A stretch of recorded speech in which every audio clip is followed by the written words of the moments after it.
আমাকে বলতে দাও। লিমা বলল। তুই বল, একজন আরেকজনকে পছন্দ করলে তোদের মাঝে কেন এলো?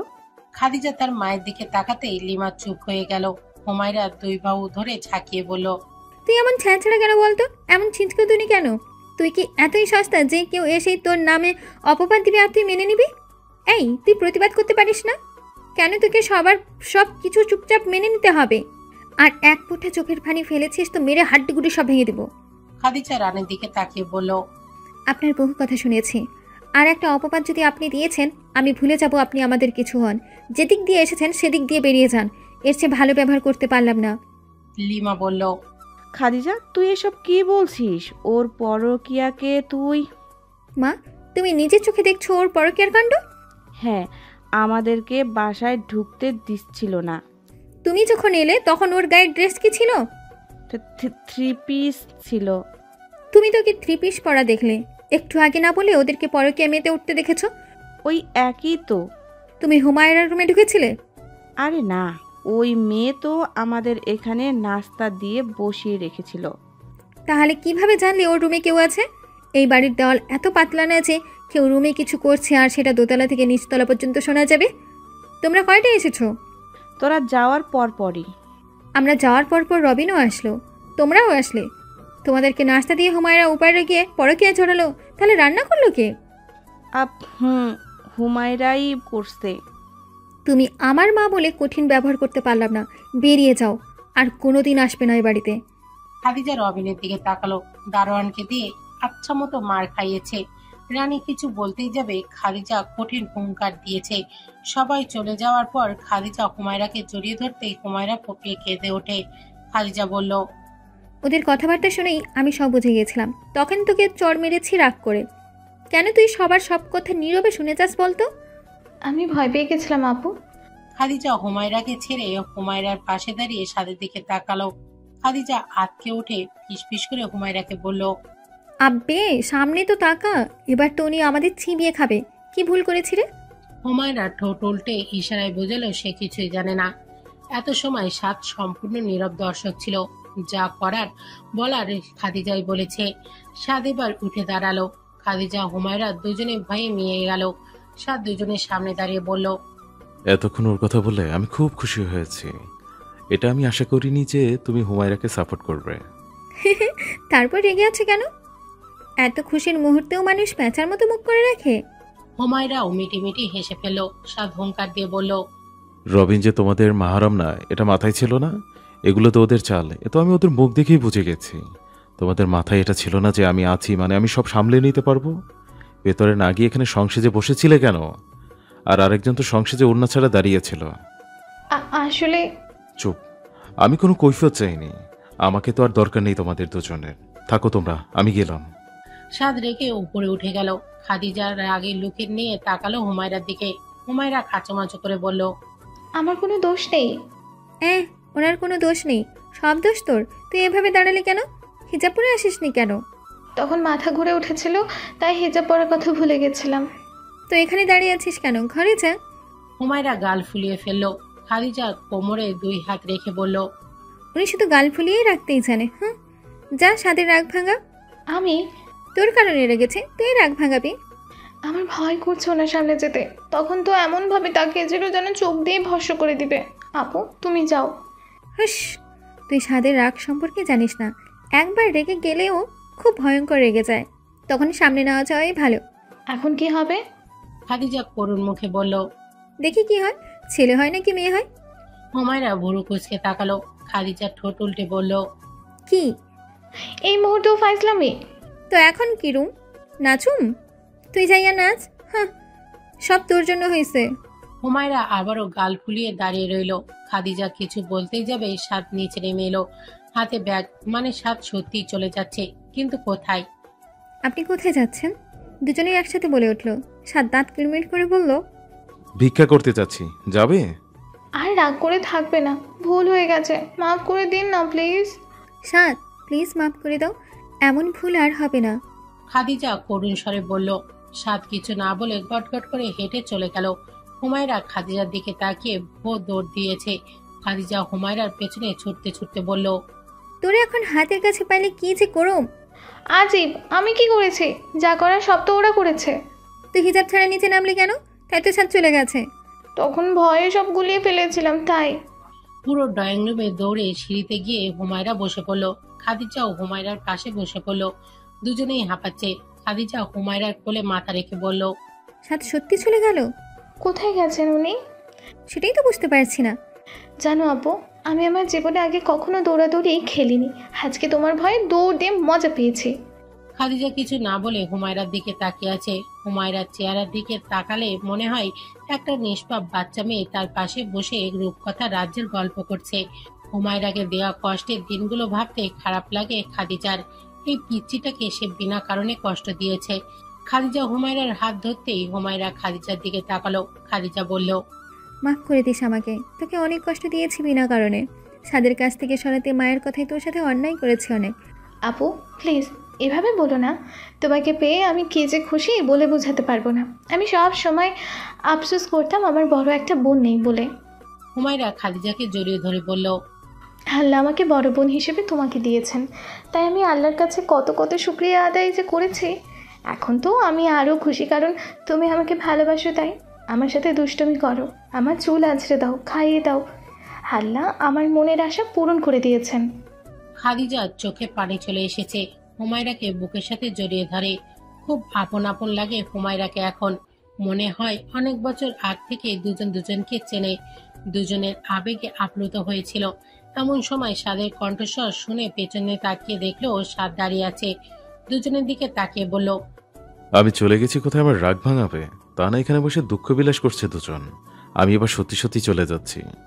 সাদ আবার গটগট করে বেরিয়ে গেল। হুমায়রা খাদিজার হাত ধরে বলল, আপু এবার কি হবে? দাঁড়া, ভাবতে দে আমাকে। কিছুক্ষণ চিন্তা করে খাদিজা বলল, ওঠ, তাড়াতাড়ি রেডি হ। আমি জানি সাদ কোথায় গেছে। কোথায়? ওর মায়ের কাছে গেছে, ওদের গ্রামে। চল তাড়াতাড়ি। খাদিজার কথা মতো হুমায়রা রেডি হয়ে নিল। দুজনের কাপড় এক ব্যাগে নিয়ে খাদিজা দারোয়ানকে বলে বেরিয়ে গেল। হুমায়রার হাত শক্ত করে ধরে রেখেছে খাদিজা। দুজনে বাস স্ট্যান্ডে চলে এসেছে। হুমায়রা বলল, আপু আমাদের কাছে তো টাকা নেই, কিভাবে যাব? তোরে বেচে দিব, যেই টাকা পাবো সেগুলো দিয়ে আমি সাদের বাড়ি চলে যাব। আপু সত্যিই আমাকে বিক্রি করে দিবে? কথা বলতে বলতে দুজনে টিকিট কেটে সিটে বসে পড়ল। হুমায়রা শেষের কথা শুনে খাদিজা হেসে সিটে গড়িয়ে পড়ল। হুমায়রা ছলছল চোখে তাকিয়ে আছে খাদিজার দিকে। খাদিজা হুমায়রার কপালে টোকা দিয়ে বলল, আমি বললাম আর তুই বিশ্বাস করে নিলি? তোকে রেখে গেলে সাদ মনে হয় আমাকে বাঁচিয়ে রাখবে। হ্যাঁ, গবেট কোথাকার। আমি তোদের দুজনের কাউকে ছাড়তে চাই না। যথাসময়ে এসে তারা পৌঁছে গেল কিশোরগঞ্জ। একটা রিক্সা নিয়ে সেখানে উঠে বসে। হুমায়রা বলল, ওনাদের গ্রামের বাড়ি তুমি চেনো? হ্যাঁ, যখন জব করতাম প্রজেক্টের কাজে এখানে এসেছিলাম, তখন সাদ তাদের বাড়িতে নিয়ে এসেছিল। ও রিক্সা থেকে নেমে 5 মিনিট হাঁটলেই সাদের বিশাল বাড়ি। অল্প সামনে যেতেই সাদের গাড়ির পার্ক করা দেখলো।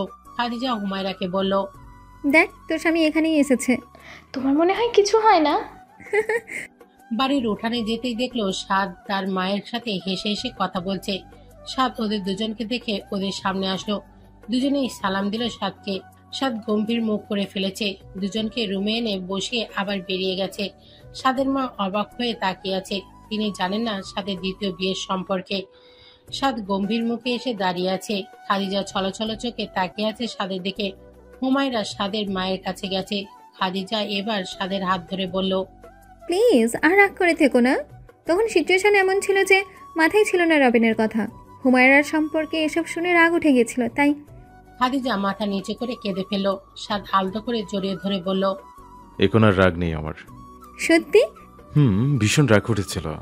পরে যখন তোমাদের দুজনকে সিঁড়িতে বসে থাকতে দেখেছি, রাগ কমে গিয়েছিল। এরপর মিছিমিছি রাগে দেখিয়ে এখানে চলে এসেছি, কারণ আমি তো জানি আমার খাদ্য পাখি সব বুঝে গেছে আমি কোথায় এসেছি। যদি আমি হুমায়রাকে না আনতাম বা অন্য কোনো ক্ষতি করে দিতাম তখন? আবার সম্পূর্ণ বিশ্বাস আছে তোমাদের উপর, তাই চলে এসেছি। খাদিজা আবেগে আপ্লুত হয়ে একটু রোমান্টিক হয়ে গেল। সাদ খাদিজার কাছে অবাক হয়ে গেল। পরক্ষণে হেসে নিজেও খাদিজার রোমান্টিকতায় সায় দিল। ভোরের দিকে পাখির কিচিরমিচির শব্দে হুমায়রা নড়েচড়ে ওঠে। পিট পিট করে চোখ মেলতে কানের মধ্যে ধুকপুক শব্দ হয়। হুমায়রা চোখ বন্ধ করে অনুভব করার চেষ্টা করে এই ধুকপুক শব্দের উৎস।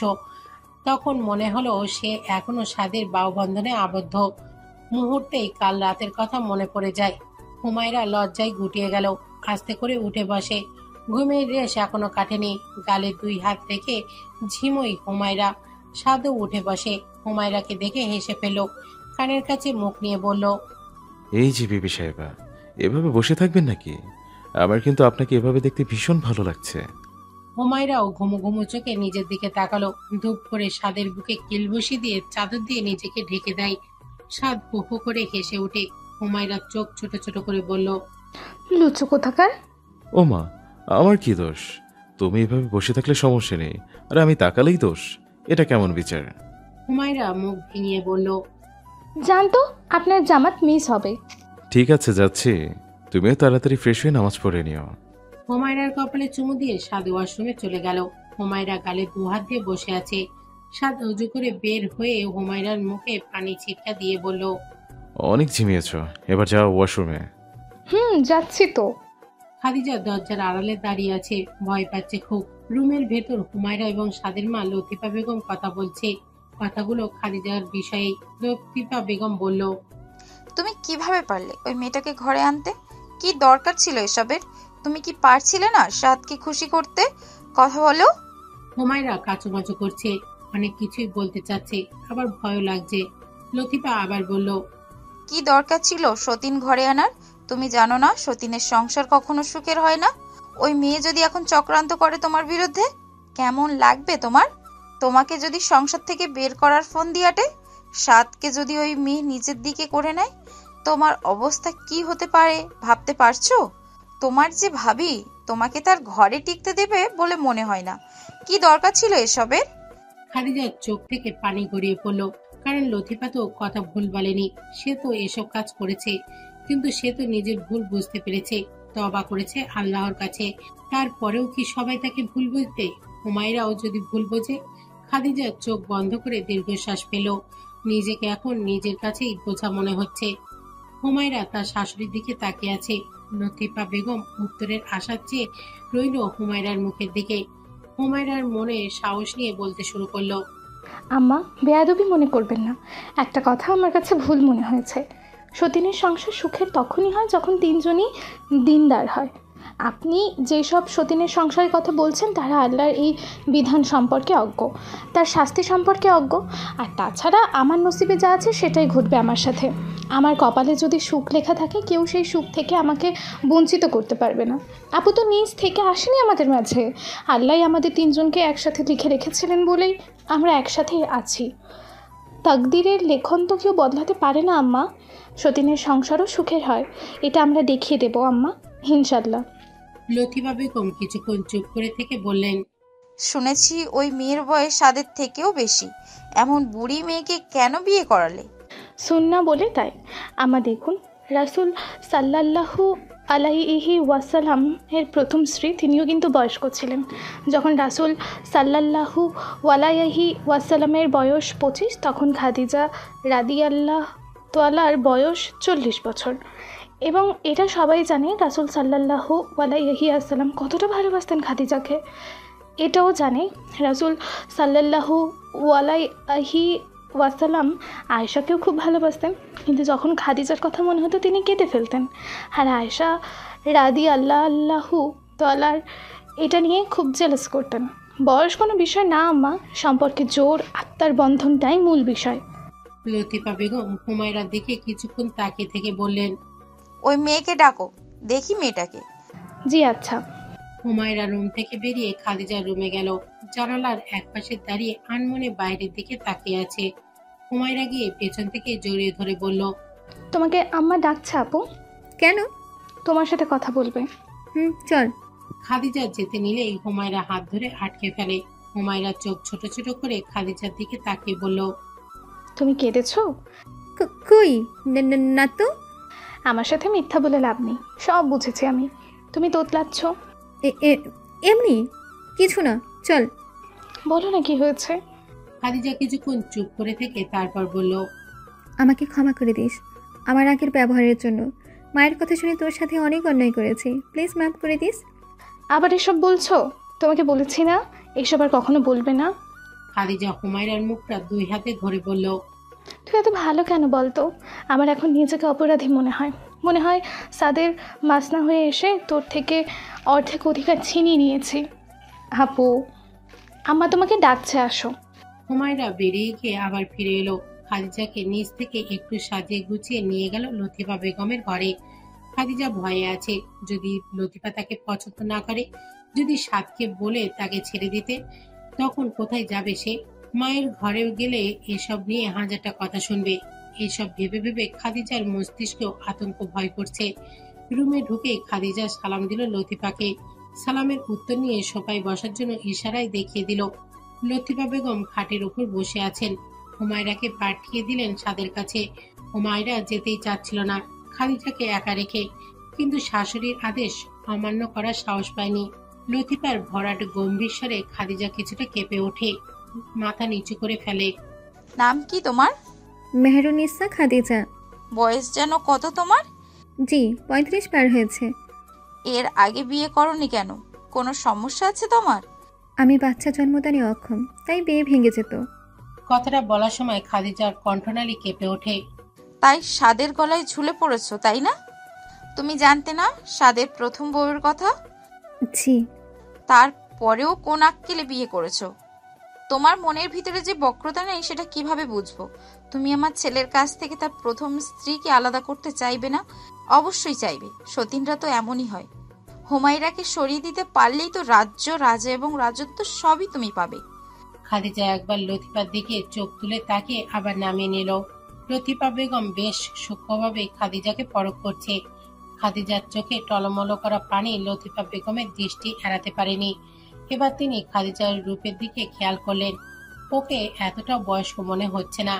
গায়ের রং হুমায়রার মতোই, লম্বাতেও একই, চেহারায় একটা মায়া আছে।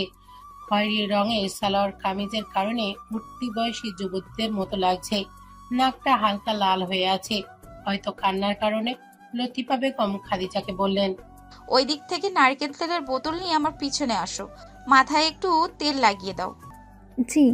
খাদিজা মনে মনে খুশি হলো, কারণ ওর ইচ্ছা ছিল শাশুড়ি মাকে মা মতো সেবা করবে। এই ইচ্ছে অনেক আগে থেকেই ছিল, সাদের সাথে দেখা হওয়ার আরো আগে থেকে। নারিকেলের তেলের বোতল নিয়ে লতিফা বেগমের পেছনে বসে আলতো হাতে চুলে তেল লাগিয়ে দেয় খাদিজা।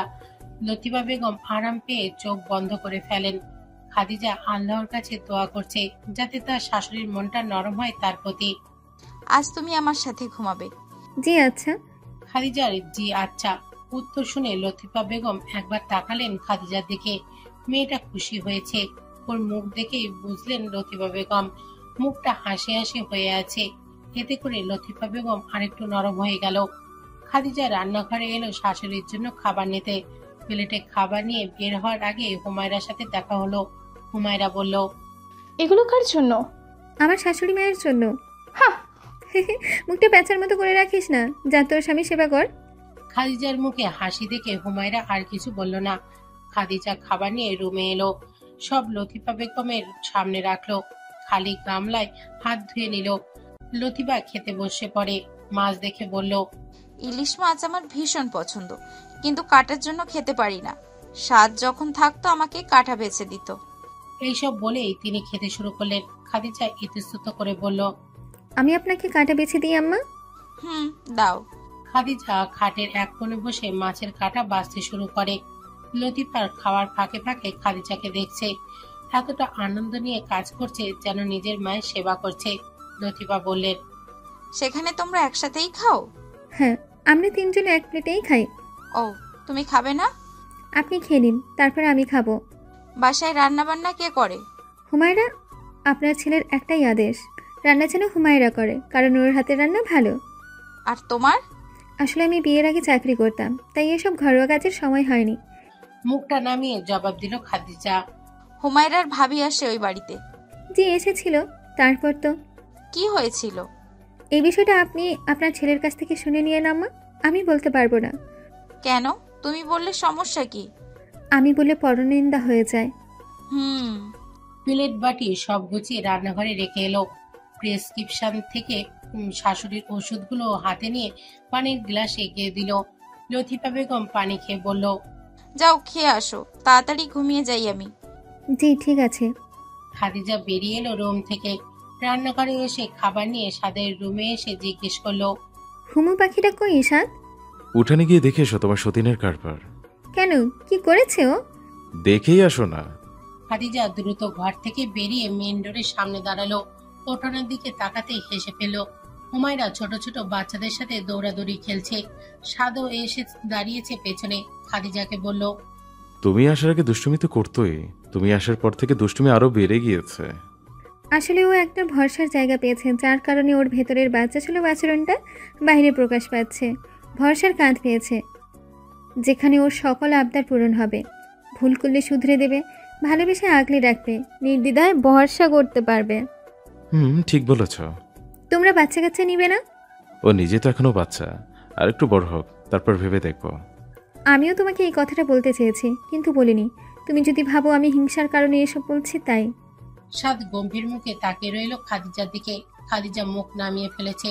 সাদ বলল, আমি ওইসব পুরুষদের মতো নই যারা এক স্ত্রীর কথা শুনে নাচবে। অবশ্য আমি যাচাই করে সিদ্ধান্ত নেব। এসব আর কখনো ভাববে না, মনে থাকবে? জি। এখন আবার নিজের মা হতে না পারার ব্যাপারটা নিয়ে মন খারাপ করো না। এখন আর মন খারাপ হয় না, এটা তো আল্লাহর একটা পরীক্ষা, তাই আমি মন খারাপ করি না। এই তো লাইনে এসেছ। আরও কিছুদিন যাক, তারপর বাচ্চা নিও। এতদিনে ওর বাচ্চা মেয়েটাও একটু উপভোগ করি।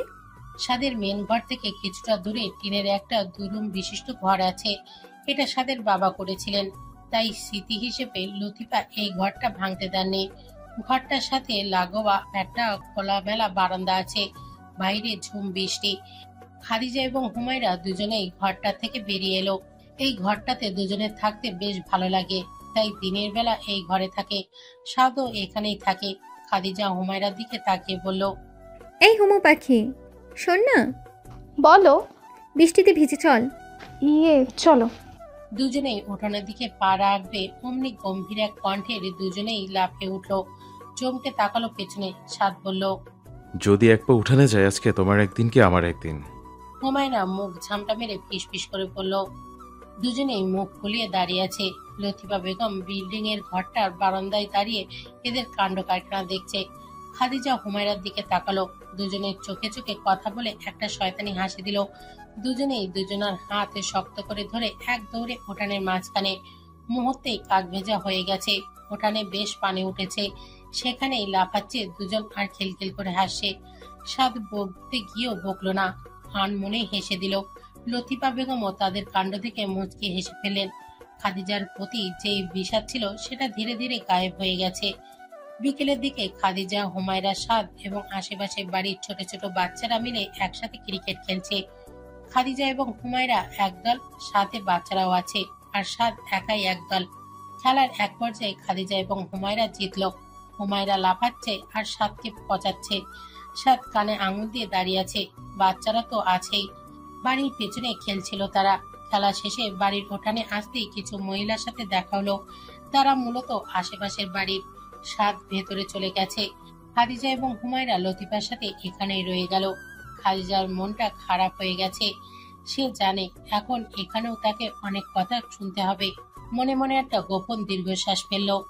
এরা কারা আফা? এরা আমার সাদের বউ। দুইজনেই? হ্যাঁ। সাত বাবাই দুই বিয়ে করছে? হ্যাঁ করেছে। প্রথম বউ কোনটা আর দ্বিতীয় বউ কোনটা? হুমায়রা প্রথম এবং খাদিজা দ্বিতীয়। মহিলাগুলো বাঁকা চোখে খাদিজার দিকে তাকালো। খাদিজা মাথা নিচু করে ফেলেছে। চোখের পানি চলে এসেছে। সমাজের মানুষরা কেন এমন? কেন তারা এটাকে স্বাভাবিকভাবে নেয় না? কিন্তু আফা, দ্বিতীয় বিয়ে করার কি দরকার ছিল? সাদের ভালো লেগেছে তাই করেছে। আপনি জানেন না সতীনের সংসার টিকে না। এক সতীন আরেক সতীনকে সহ্য করতে পারে না। কিছুদিন আগে তো শুনলাম জামাই বিয়ে করছে, তাই প্রথম বউ জামাইরে মাইরা ফেলছে। আমগো বাড়ির পাশের বাড়ির বেডায়ও দুই বিয়া করছে। সারাদিন খালি চক্রা করে, মারামারিও করে।